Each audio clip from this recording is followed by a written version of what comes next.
Hello there, and welcome to this podcast.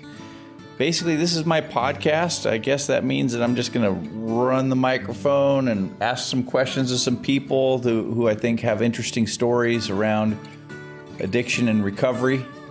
This will be my first one out the gates with my friend Bryce Zimmerman, who I met. He came and sat next to me at an AA meeting some 6 years back, and we've been friends ever since. And so let's get right into the conversation. Bryce Zimmerman, recovering alcoholic, sobriety date 11/7/2016, which ironically today is exactly 70 months. Met Brett through AA when I was first introduced, walked in the doors. He was a couple years ahead of me, and instantly, found some similarities and have kept in contact for the last basically 6 years, because I didn't get it right the very first time we met. I was in and out for a couple months, and before things kind of started to stick. Yeah, so we've known each other 6 years. How crazy is that? Right. Yeah, we've been having conversations over breakfast, and of course during the pandemic less so. But we've stayed in touch pretty much the whole way. And I do remember I remember the first time we sat next to each other in an AA meeting. I remember talking to you. Seems like a long time ago, and yesterday at the same time to me. You know what I mean? I was pretty jittery. Didn't feel comfortable being there. Didn't know what to expect. Didn't have any faith in the process. Kind of half-heartedly tried back and forth for, I don't know. I mean, I don't know if you consider trying, but I knew I should be trying something different, but the thought of forever seemed too big. I just wanted the consequences to stop. And, but yeah, when we first met, I certainly wasn't comfortable being anywhere. Yeah. Yeah. So let's drill in on that one a little bit, Bryce, if you're up for it. Let's Sure. talk about what. Okay, so I know a bit about your story, so I have a leg up on people that tune into this, right? So I know some things about your kind of long tail on your way to the jumping off point. Now, jumping off, I mean done being drinking, right? So you had a lot of fits and starts. You had some what do you call that? I don't know. You had a variety of things that you tried or were a part of trying, right? Sure. So the day that you're sitting next to me and you said you don't have a faith in the process and you didn't feel like whatever words you want to use. What was going through your mind? Because somebody who's new or trying to potentially find their way, what's going through your mind when you're sitting there feeling that way? Well, I mean, for me, and probably for a lot of people,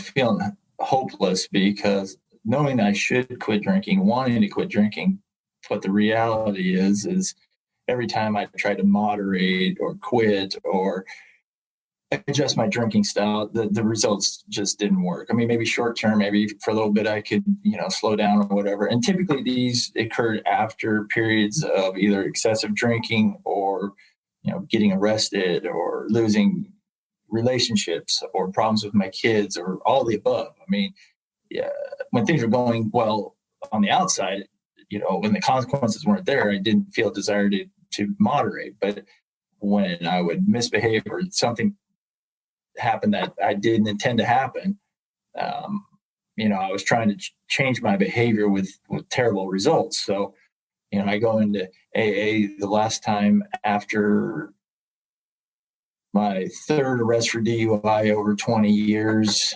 The courts highly encouraged me to quit drinking if I wanted to continue driving, and stay out of jail. So and my relationships with my kids were becoming increasingly strained. So, I wanted to quit. It's just,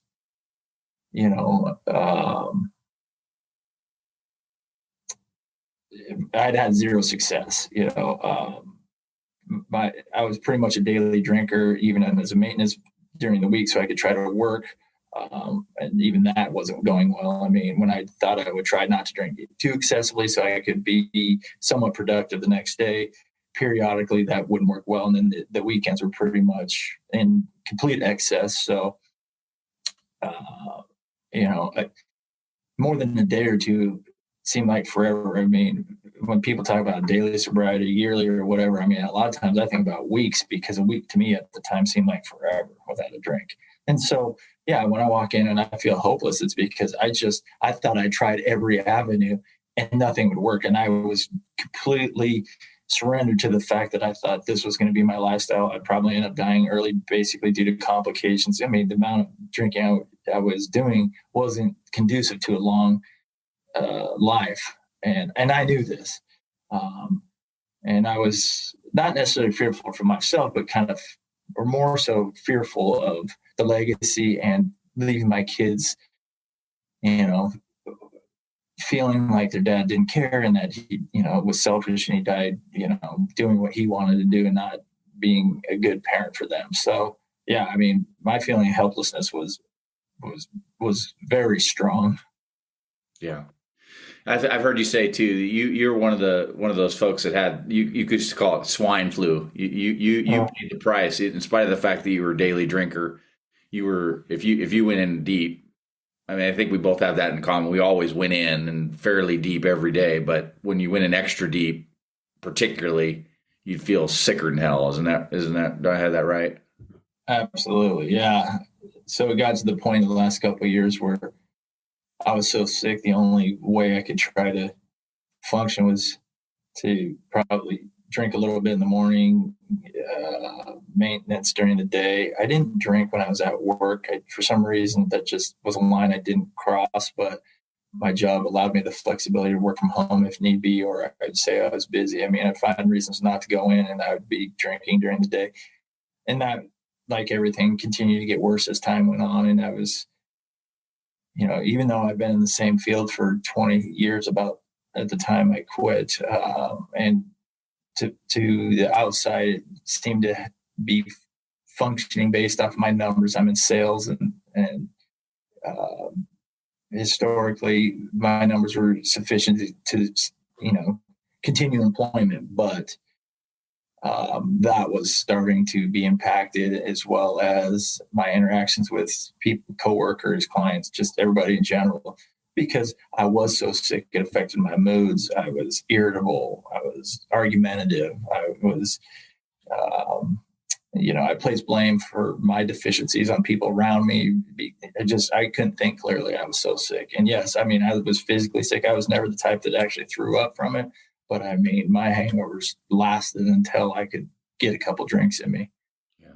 There was no reprieve. So then I basically never sobered up because I never could. I mean, rarely would I go the couple days required for me to fully start feeling better. Very rarely. Yeah. Right. The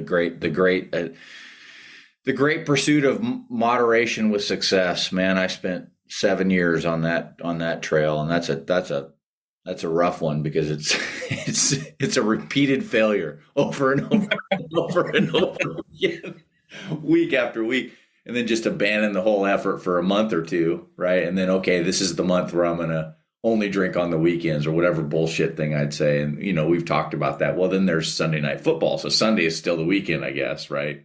Then there's Monday night football. So there's that. Suddenly, I mean, that's just one example because football was a thing, right? Right. For me. So yeah, we share that one too. So suddenly the only drink on the weekend was basically, for me at least, Tuesday, Wednesday. And if I could pull that off, I was feeling like I'd done something massive. Right. And I need to celebrate. Yeah, those were about the days that I really thought about not drinking. And even those were flexible. Yeah, totally. And the irony is the better, when I would start to feel better, that was where the cravings for me would even accelerate because I would want to make up for lost time, or I felt capable of really celebrating, right? That quality me time. Oh, yeah. Yeah. So you're sitting there feeling hopeless in these meetings or whatever. I don't know if you can take me to the first meeting or just someplace where you are, where you're sitting there and you're going, this is not going to work, or whatever that looks like for you. What did you start to hear? What happened for you that you thought, you know what, maybe I should go a little further, or whatever. Because, for me, that's the hard part for it seems like for a lot of people is to get a little time, right? What happened for you through there? And I think a lot of men struggle with this, and this was kind of my experience because, like I mentioned, I'd been arrested 3 times for DUIs, and each time was encouraged to do outpatient type treatment with a follow-ups. Well, the first time I was like 22, one time I was around 35, and the last time around 42. Well, I've been introduced to the program and to recovery and, like I said, outpatient treatment programs. And, I was not ready nor wanted to take those into consideration. So my initial thoughts with AA were not good because, I didn't want to be there. And I thought these people that actively did it were, I don't know. I mean, I was looking for reasons to not fit in with these people. So initially I had an aversion to it, and I thought it was a little bit of hand holding or whatever. It just wasn't for me. But, when I went in this last time, not even initially, but the longer I was there, I kind of stayed to myself. I was uncomfortable talking to people, but, I was fortunate that I found a group initially locally that had more long-term sobriety than a bunch of people that were revolving every week, 2 weeks, month, 3 months, whatever. There was people in there with years.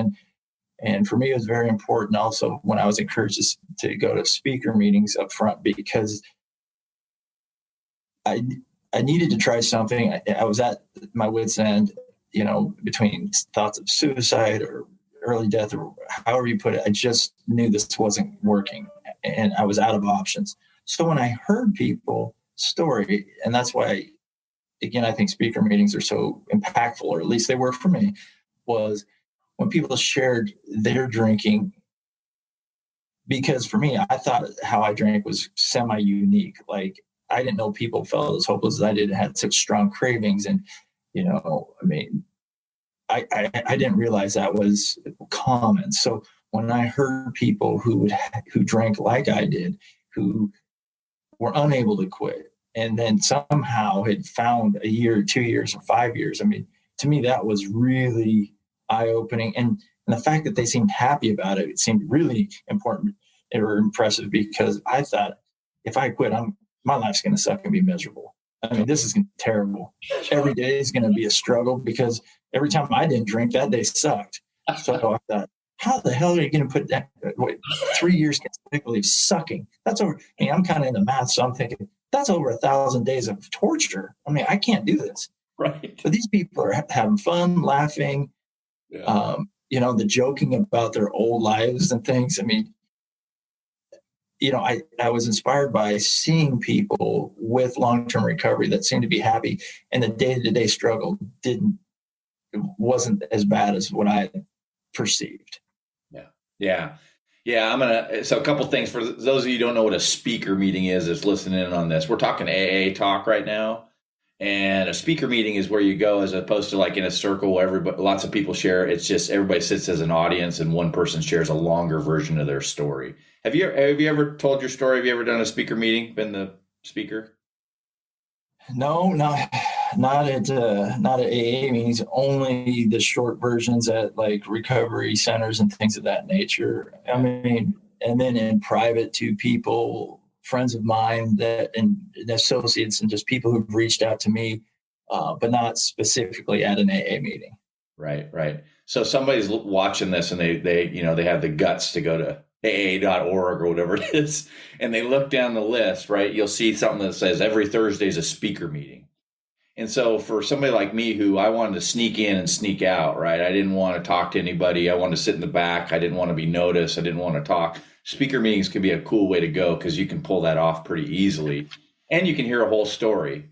And most stories have, like you just said, like I'm all over in everybody's story, right? My story is similar to so many. And then there's uniqueness too. There's, all kinds of things that make each story a little bit unique. But the thing that struck me and still does, like you just said, is I'm not unique, right? That blew me away that I was hearing my story out of other people's mouths, and suddenly I'm not unique. And that blew me away. And I've gotten to a place, and I'd love your thoughts on this, where, when I think about recovery in a program, quote unquote, words that I hated, by the way, not so long ago, now I love.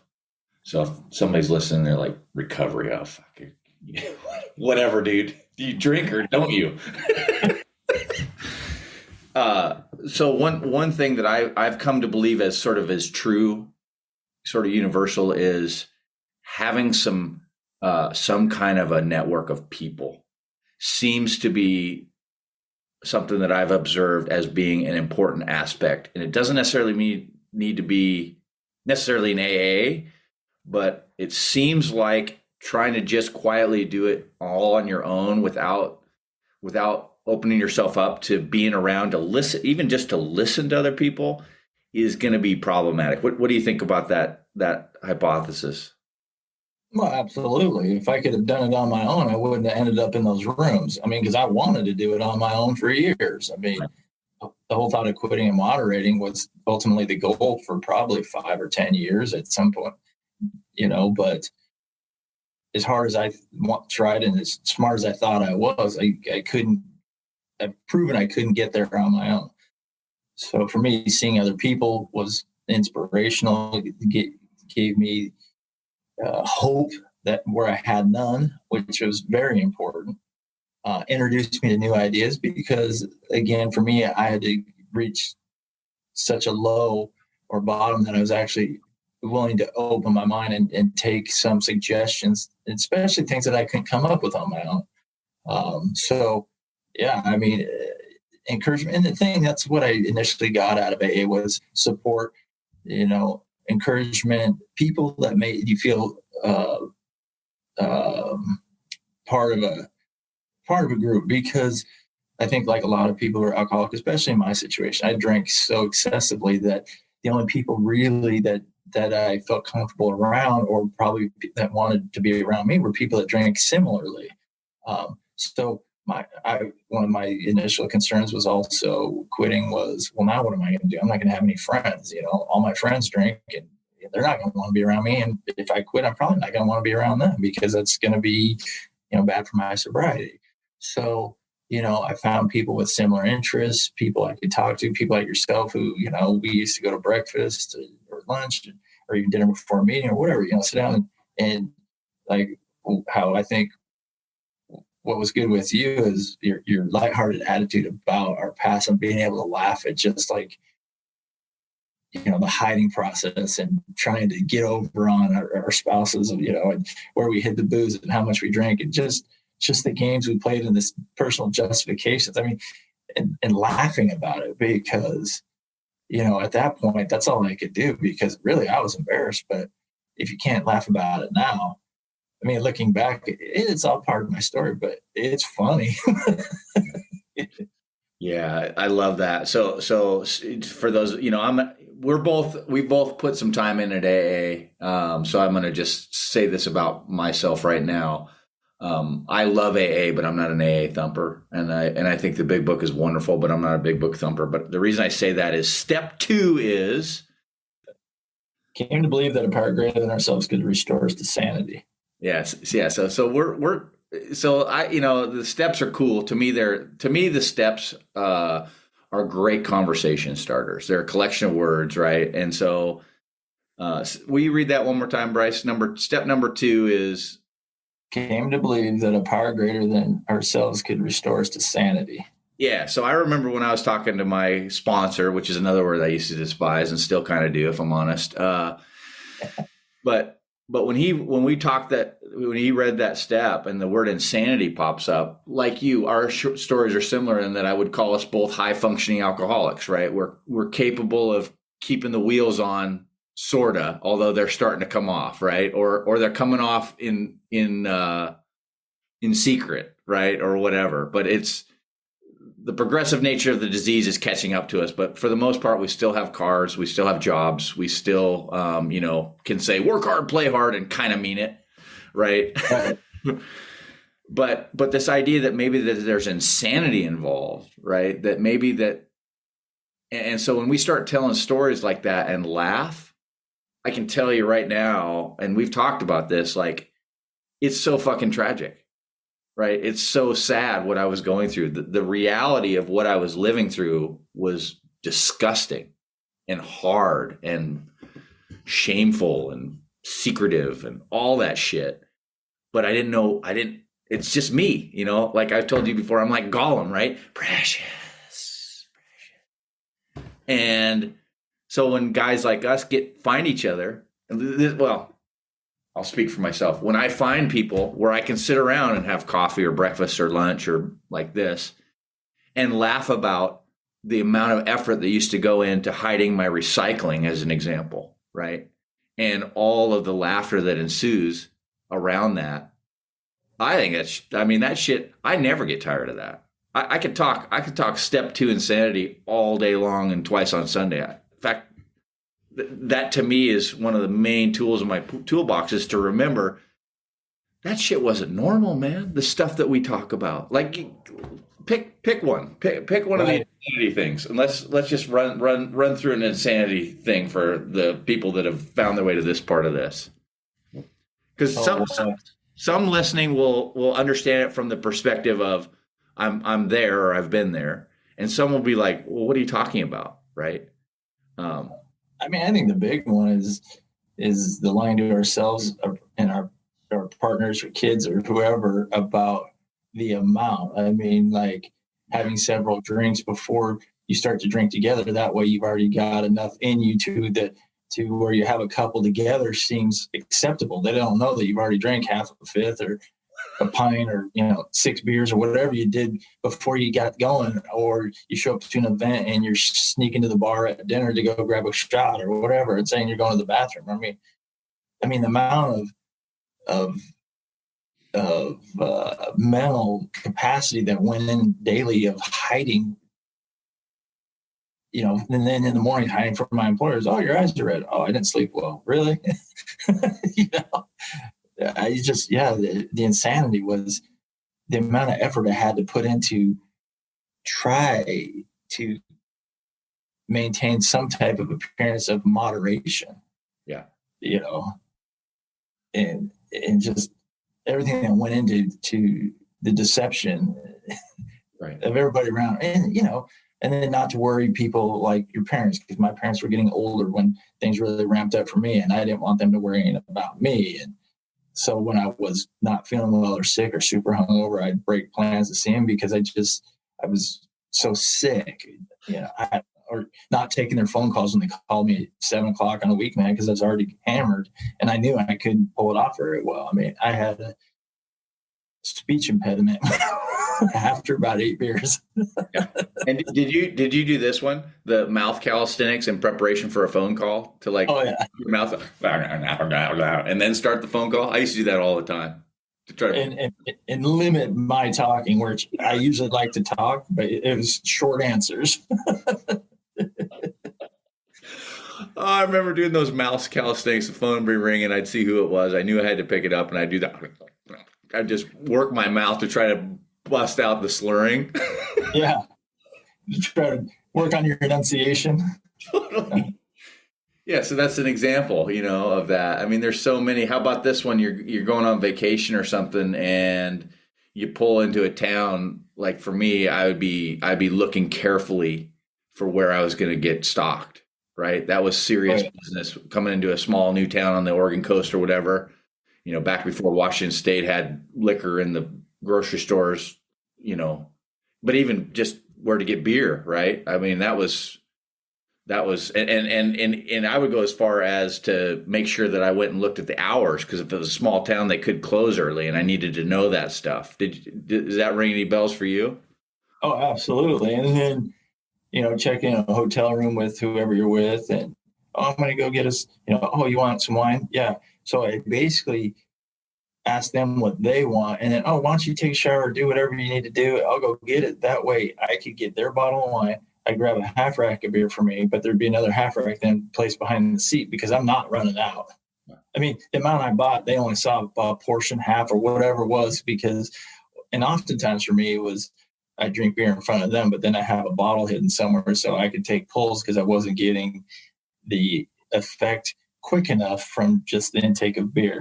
Yeah. So, manipulating the situation to have more than they thought I was getting. Yeah. Yeah. And again, so we talk about insanity or whatever. I mean, and the thing that's so goofy is Bryce and I didn't grow up together. We didn't know each other. And we have the same story, right? That shit. And you go to a meeting or an AA meeting or whatever, and people start talking, you go, oh, you mean everybody here in this circle has done this? Well, that's crazy and cool. Yeah. The other thing about insanity that I think is worth kind of diving into a little bit more is you said it at the top too, Bryce, is lying to ourselves, right? Because the crazy, to me, one of the craziest parts of it now that I've been away from it a while is looking back and seeing how much I believe clear lies. Like it was a gray area, right? It wasn't black and white. It wasn't lie or truth. There was a pretty thick gray line between the two. And the bitch is I was willing to be gray with that. For example, I could, with all honesty in my mind and heart, or mostly, I could say to Molly, I'm only going to have 4 beers and hold up a hand, right? Here's 4 beers, 4 fingers. I'm going to have 4 beers. Knowing full well that I've got booze stashed in the garage, down in the basement, and I've already had 4, right? And to her eyes, I'm having my first. And yet there was a part of me that believed it. That to me, because I'm a pretty smart guy, right? I'm pretty capable in life. How is it that I could think that when I said that I'm only going to have 4 beers, I kind of believed it was true, even though I wasn't doing that. Does that ring any bells with you at all? Yeah, I know. Unfortunately, I think we try to justify that, or at least I did. Oftentimes, I was lying for their benefit. Like, in your situation, Molly only thought you had 4 beers. Well, then it'll help her mind and she'll worry less about you. I mean, what I'm doing, this is, when they talk about like the selfish nature of the disease, well, we think we're only hurting ourselves, but people around us who love us and care about us are worried. So then we lie to them so they're less concerned about us. I mean, that's the rationalization and justification of us sneaking things. And also we need it, but that's how we can justify. I mean, the insanity is, yes, we can justify whatever we want to get what we want. And in doing so, we'll rationalize, well, I'm doing it. I'll lie about it to kind of save them from worrying about it, and also, but really to keep them off our case. I mean, it's a whole circle, which I don't know where it starts and ends. Right. Totally. Yeah. And then again, the bear in that to me is like after that night, the next day, even though I know I'd polished off a pint of Jameson, even though I know that I'd polished off, 2 Fosters, which by the way is difficult to slam Fosters, trust me, but it was a big can, right? Because those were my secret stashes. And the next morning, I would congratulate myself to Molly. I would say, see, I was able to have a light night, right? Saying I only had 4 beers. To me, there was a part of me that believed that I had a light night, which was true because I could have drinking quite a bit more, maybe. I mean, I passed out still. But that's the probably for me, one of the weirdest parts of being fully owned by alcohol like that is, I mean, it's one thing for me to lie to Molly or try to blunt the pain to her by hiding it. That's one thing. And that's certainly part of it. But the other thing is that I actually kind of believe it's true that I had a light night, even though I've got to get rid of the bottle and everything else. Right. Yeah. But you were capable of more. So it was light. Yeah, right. So there you go. Right. Exactly. So that's where that black and white gets gray, because it's true. I could have drinking more, probably. Well, yeah. And I've always kind of thought to myself and people I've talked to about, morally, I think as a lot of us have an idea of who we are and what we're willing to do and not do. And as my disease progressed, that line kept changing. I was willing, where I used to think I was a pretty honest person, a pretty good person, a good son, dad, family member, friend, and employee, and all the things that I thought were important to me. I had some hard lines of things that I wasn't willing to do and compromise. I tried to think I was a person of integrity. Well, those all were compromised due to my alcoholism. Yeah. So things that I didn't think I was capable of, I continued to move the line, and looking back, those are probably a lot of the things that I'm most personally embarrassed of. But, had I not quit, those things would still be getting worse. All I can do is do better today, and hopefully I've done better the last almost 6 years now. I'm not happy with those things. But, the reality is, and this is the thing I'm most proud of, is statistically, I think I've read numerous times that really only about 10% of the population that tries achieves long-term sobriety. So, the fact that, which is usually defined as about 1 year. So, 1 in 10, and again, 90% of the alcoholics will die active alcoholics. So, for me being here today, sitting here with almost 6 years is a huge accomplishment for me. Sure, I'm ashamed of my past, but you know what? At this point, I still have nearly 6 years that I've been improving, hopefully. I'm far from perfect, but I'm certainly better than I was 70 months ago today. Yeah. That's beautiful. Yeah. And in AA, they say, talk about what it was like, what happened, and what it's like now. Let's talk about that a second too, because we touched on this. Like, it seemed impossible to me to be sober, for a week or, a month is insanity, right? Crazy. Oh. But a lot of that was built around this story that I told myself that life would be boring. I would be bored, and life would just lose all fun. Like, fun would go away.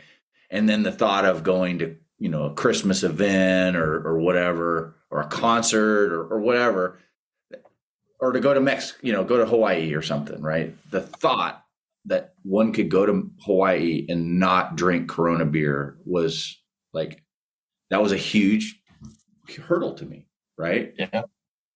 So, I'll just share and then get your thoughts too. Like, it turns out all that was bullshit. It turns out that I have a lot of fun going places now. I have a lot of fun being able to just say, yeah, I'll go someplace and go do it. Right. And I say that, and if you're not an alcoholic, you're like, yeah, what's the big deal? If you're an alcoholic, that's a huge thing.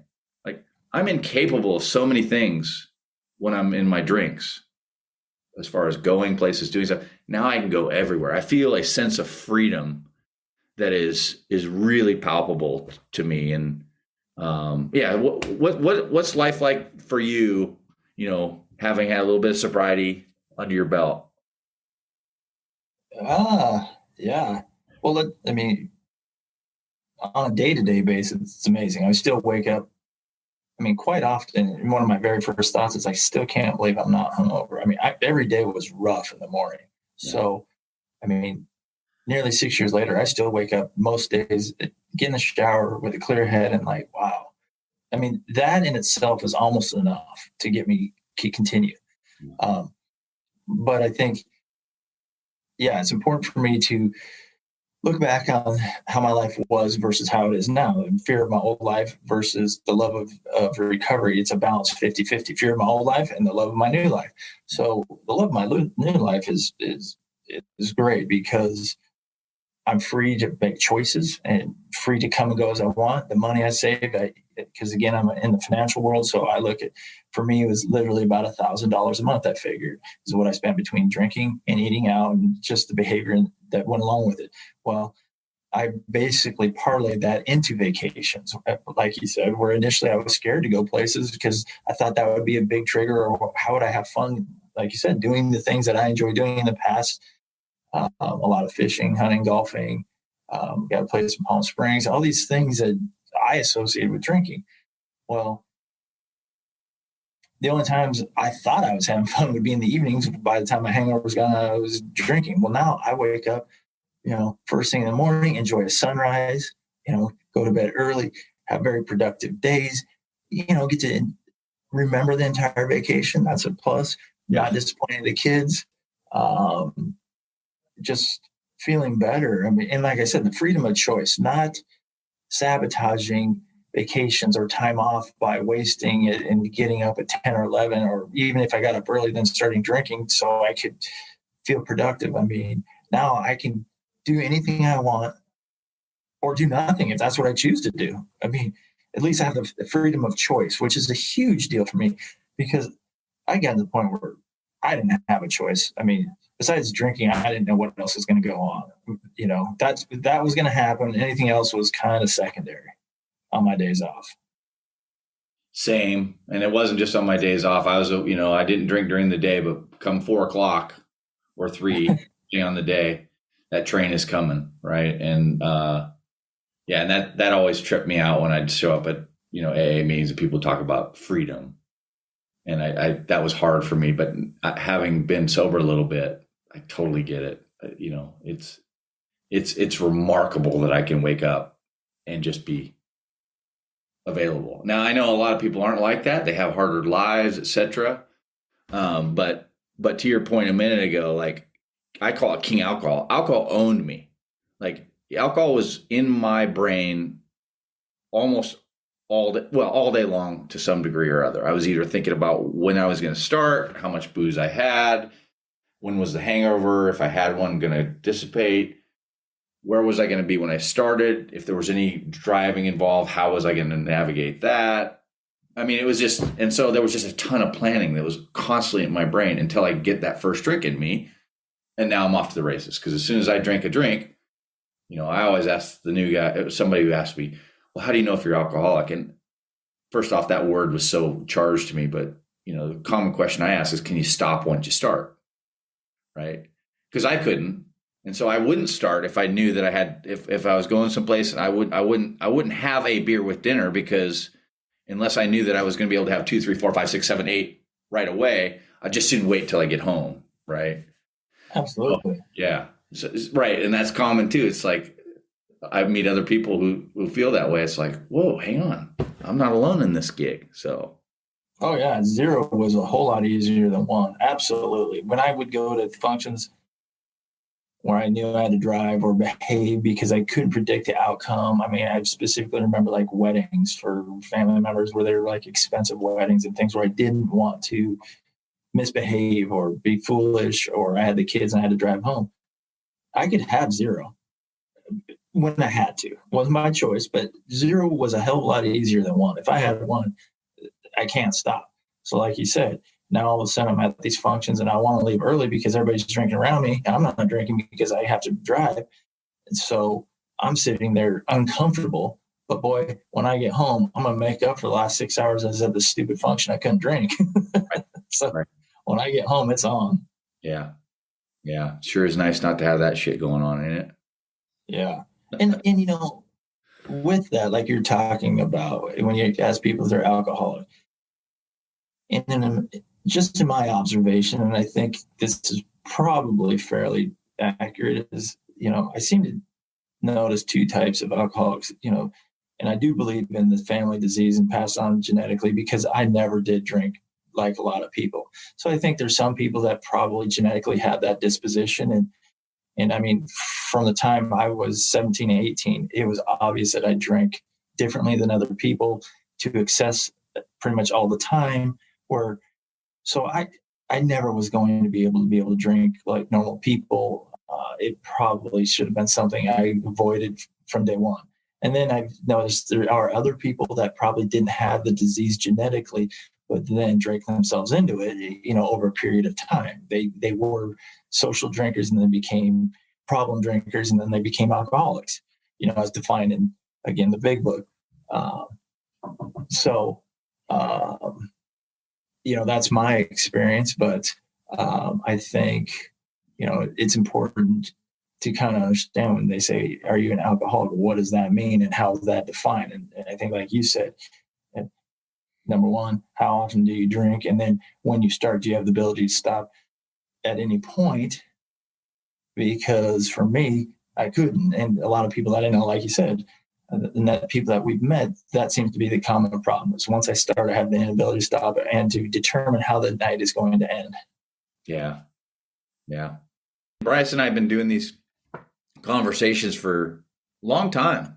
So it's fun to record one, even though it's a little weird, right? But and then I'm gonna, put it up on the web, and maybe somebody will hear it, and it'll, it's partly for a person who's trying to self-evaluate, certainly, but it's also maybe for some people that love an alcoholic and don't understand, well, what is wrong with this person, right? There's like this idea that I can't stop once I start. I mean, that's a hard one from the outside to try to understand. Well, what do you mean by that? Your arm has to do this, right?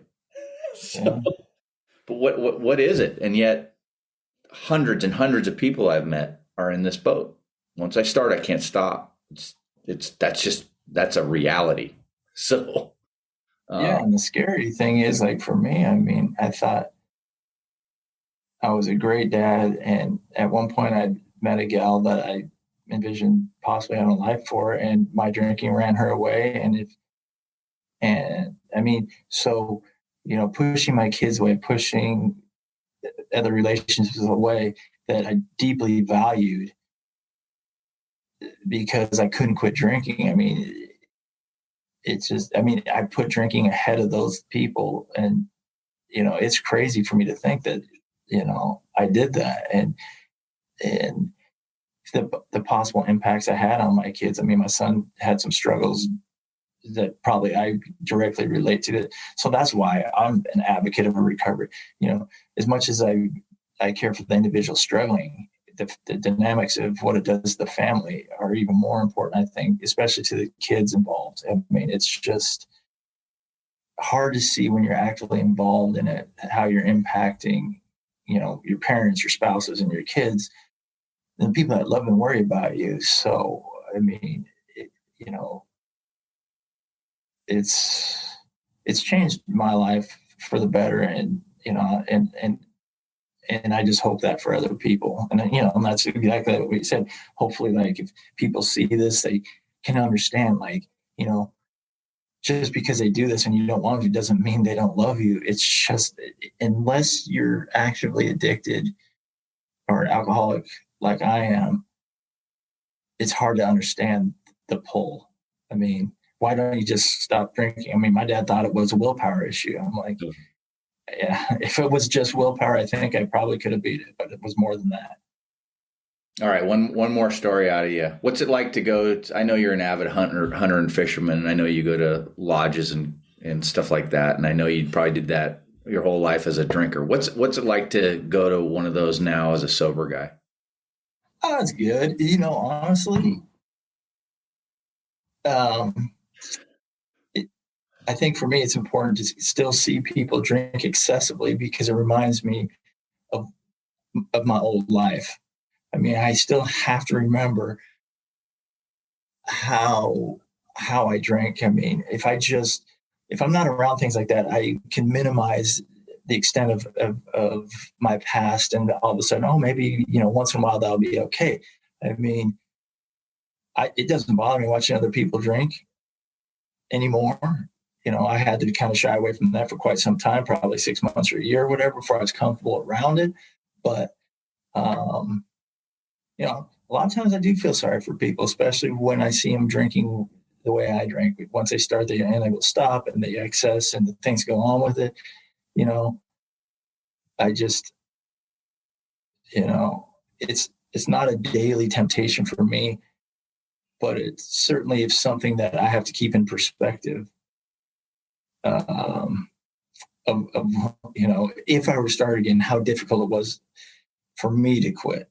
And I know, our stories are a little bit different on the cravings, because I certainly struggled for about 4 or 5 months with the desire to go back to drinking. I mean, the mental obsession, the physical thing, everything. But I'd always drank heavily since the time I was 17, 18 years old. So, I mean, that was, 25 years or whatever. But yeah, going to places where people drink a lot is just a good reminder for me. And then when I wake up in the morning and they're dragging their ass and I'm not, I kind of giggle to myself because, 4 o'clock, 5 o'clock in the morning comes early if you overindulge the night before. Well, I actually get up, take a shower, sitting there drinking coffee, looking at the sunrise, thinking, today's going to be a good day. And they're just like, well, I can't wait to go fishing. Really? You look like you need to go back to bed. Those little moments, man, and they're so profound, and they're so quietly with myself. Those little moments like what you just described right there. Big stuff for people like us, like just to notice, and then to be around it like that, and just, we all have to do what we're going to do on that. But yeah, it's profound. It's profound. Yeah, that we're two sober dudes still. Right? Yeah, still. The day is early.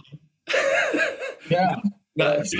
Joking aside, I do believe if I take a sip, the odds of me going back out for 2 or 3 or 4 years with a much lower bottom is highly probable. Because once I get a little in me, I'm gonna want the ocean of booze. I'm sure of it. Oh yeah, I still think about that now that my daughter's almost 16. Like, okay, if I did this for my kids now that she's gone or out of the house, I mean, because when I first quit, I told everybody I was going to quit for a year to get the cords off my back and all this stuff. Well, as the year was approaching, I was extremely nervous because I wasn't sure people were going to expect me to go back.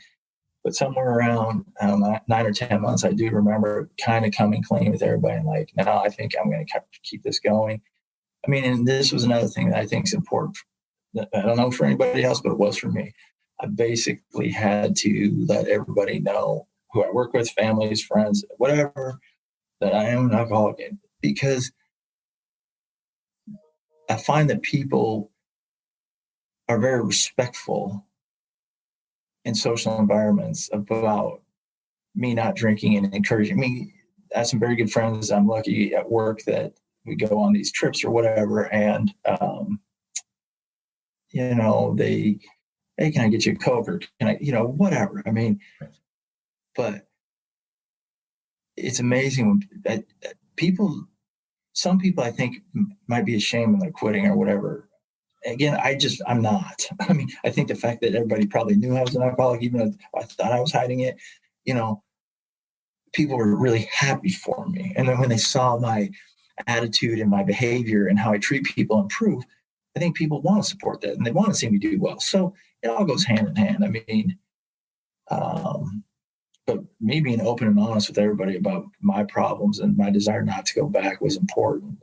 But like I said, I don't know how I got sidetracked here, but I still have some fears about what's my life going to look like then, and I don't know, retirement or when the kids aren't there and things of that nature. I mean, I don't foresee that. I mean, I lived through the death of my mom. I lived through the death of one of my stepsons. Some pretty impactful events split up from that gal I've referred to before. I mean, these were all things in the past that would have triggered very long binges, and I got through that. So, the benefit of this of sobriety is I can think things ahead of time and prepare myself for these events to where when they come up, I'm not going to get sideswiped, which in the past, I didn't have the ability to think ahead. All I could think about was that day. Right. Getting through the day so I could start drinking that night, and then I'll worry about tomorrow. I mean, the ability to plan and navigate future problems, it's something I never had. I mean, as an adult, I was basically in survival mode since I started drinking. King alcohol. Yeah, man. All right. Well, good chat, Bryce. I'm gonna stop the recording button here. All right. Hopefully that was interesting and fun for you. If you're somebody who's, I hear this term a lot now, sober curious, or you have a loved one who is maybe you suspect is having some trouble with drugs and alcohol. There's all kinds of programs to go check out. I'm going to give you one. I'm the ambassador. Basically, it means that I do a little bit of volunteer work for an organization called Shatterproof. That's shatterproof.org. And that's a place where you could potentially start and find some help and some resources, or some education. Anyway, thanks for listening, and till the next podcast. Later.